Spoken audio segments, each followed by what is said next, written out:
তো ফাইনালি শোরুমে পৌঁছে গিয়েছি। গাড়ি থাকার কথা বাইরে, কিন্তু নেই। দেখা যাক কাজ স্টার্টিং করেছে কি।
তো গাড়ির কাজ হয়ে গেছে গাইস।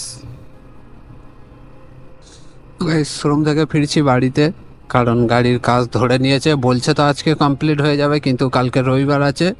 তোমার রবিবার মানে ইন্স্যুরেন্স এজেন্ট কোনো কাজই করবে না, ছুটি সানডে। তো সেই জন্য সোমবার আমাকে বললো তুমি কল করবে ইন্স্যুরেন্সকে, তুমি ফটো দেবে, দিলে তবে গাড়ি তাড়াতাড়ি ছাড়বে। তো দেখা যাক। আবার আমি সোমবার শোরুমে ভিজিট করতে হবে, করে ফটো দিতে হবে যদি বলে। তো সোমবার ভিজিট করব, দেখা যাক। যদি আমাকে ইন্স্যুরেন্স কোম্পানি বলে ফটো আমি তুলে দিয়ে দেবো, আর নইলে ওনারাই দেবে। ওনারা দিলে একটু লেট হতে পারে গাড়ি ছাড়তে, কারণ একটু করবে, অ্যামাউন্ট ছাড়বে, অনেক কিছু আছে। তো আমি চেষ্টা করব দেওয়ার, দিলে ইন্স্যুরেন্স থেকে গাড়িটা ছাড়বে একটু তাড়াতাড়ি, আর খুবই তাড়াতাড়ি হয়ে যাচ্ছে। ধরে নাও আমার এটা হয়েছিল তোমার 17 তারিখের দিকে অ্যাপ্রক্স, কিন্তু ইন্স্যুরেন্সের ডেট ফেলেছি আমরা 25 তারিখ। 25 তারিখে হয়েছে। তো 17 তারিখ থেকে আজকে 4 তারিখ, 15 দিন, আর এদিকে যাবে হয়তো 1 সপ্তাহ। 1 মাসের ভিতরেই গাড়ি পেয়ে যাচ্ছি, বহুত বড় ব্যাপার। ইন্স্যুরেন্সে ক্লেম করেও 1 মাসের আগে গাড়ি পেয়ে যাচ্ছি।